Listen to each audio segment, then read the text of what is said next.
Okay, with football season bearing down upon us, I thought I'd review Scoot Footwork.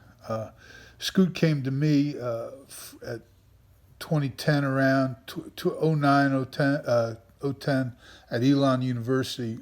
We had a guy, Rod Austin, who even in drills was dominating three techniques, and I just thought it was his body, but it really was what he was doing. So I started studying it, and we incorporated it. Okay, and scoot footwork, in the old three technique, nine technique days was not a big deal. If you had a nine technique here, the tight end would match him, the tackle would step, he'd rewind, chip the tackle, the defensive tackle, the three technique, and then he'd go chase the end and work up on the backer. But teams started playing us in threes and sevens so that the tackle really couldn't rewind and help the guard. And this was designed the isolation of the three technique on the guard. This is where the scoot came into play. And we talk about avoiding collisions because collisions cause stalemates. So this is another way to avoid a collision. Okay, and the question was, how do you get in front of someone, cover him up, who is not in front of you? And how do you avoid that two-gap collision? So we had teams that were lining up, with a three technique, but he was two-gap in the guard. And the guard without help from the tackle, and he was stretched too far for the center to help immediately, which would cause, if the center went after the three technique, it would cause a leak over here. So we started studying the scoot, and the scoot is basically this. Okay, here's a three technique. Here's a guy in a right-handed stance. This is his feet. Okay, and we're going to have him step into the bucket. The naysayers say don't step in the bucket, don't bucket step. But the idea of getting in front of somebody or covering him, I don't know how else you could do it. But anyway, the initial step is that way. Okay. And then that first step, we're going to open up the leg, okay, and we're going to have a long right arm, and that right arm is sort of like a curb feeler, okay? It's not really a strike, okay? And what we're going to do is, with the right foot in the bucket, that's the brace step, the ubiquitous brace step.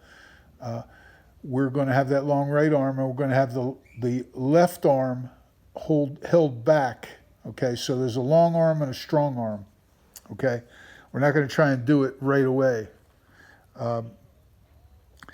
Afterwards, okay, we're going to step both feet in the bucket, in the same bucket, and that's going to initiate what we call a teeter. Okay, and that teeter is basically you're floating. Your weight is way out in front of your skis, and you're coiled. Okay, got to be coiled no matter what. And you're looking to create a four-legged animal between you and the defensive tackle. So with both feet in the same bucket, they're both deep. We talk about this all the time. Do not practice this on air. Do not practice it versus shields. Practice it versus live people, okay? I would use your own people, okay? So an offensive lineman here, tell them what to do, and don't do it against the defense until there's money on it, money on the game. Okay, but as you put that second step in the bucket, you apply the strong hand, and you're trying to get lift or flip with hooks. Okay, so you've got a hooked arm, and you're trying to flip it. And that initial long arm is sort of like a curb feeler or a target enhancer, but this long, strong combination allows you to dip or roll that left shoulder down and get a nice flipping action into the chest at 90 degrees, okay?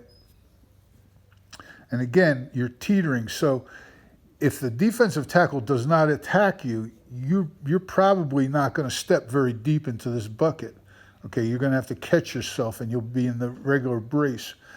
But if he attacks you, you're going to have both feet in the same bucket deep, and do not shift your weight backwards. Do not shift your weight backwards. You got to have that teeter, okay? All right. And you are now in front of the defender. You've covered him up so that the running back can't see him. If you go back to this picture, okay, he's covered. This guy's getting hammered out of here, and hopefully these people are getting apache'd, and you've got this guy covered. The back can go anywhere he wants. He's going to the read spot in C gap, but he can go anywhere he wants. So if this guy cuts and runs, he just slices it behind him. As long as you have the defense apache'd, there's a lot of space in there. And if you can get this guy covered and he can stay on his path to the read spot, this guy's going to get murdered by the tackle and tight end. Okay, so you want to do that. Okay, so you want to get both feet in the bucket, same bucket, apply the strong arm with a flip in action. Okay, and you got that defender covered. From there, you want to step out of the bucket with your right foot and gain ground. Okay, and once again, if he's playing soft or whatever, you're going to chase him. Okay, if he spikes in, you're going to feed him to the center. And now you're on air. You're looking here with an open leg. Okay, but if he comes across and two gaps you, you're going to flip him with that left arm and tear his ass out. Okay, you're going to try and define him, turn him into something. Don't let him stay two gap. Okay, make him do something. Okay, if he helps you out by doing something, that's great. But define him. If he's the big, strong three technique two gapping us, we got to tear him. We got to change him. Okay. And of course, when you take that step, you're stepping out of the teeter, so you're going to be coiled on that front leg.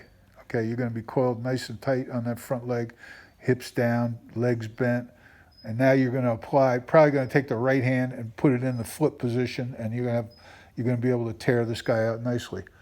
Anyway, that's the scoot. It's been pretty good, thanks to good old Rodney, and we've used it here and there, and I think a few other people use it, and. The big thing now, don't practice it against shields. Practice it against guys. We practice it against balls, but we made the guy attack us. We made him attack us, okay? Don't give an obvious, easy target to your guy who's trying to learn the skill. Hide that chest so that he's got to get under there, roll that shoulder down, and get a nice flip, and you'll be in good shape, okay?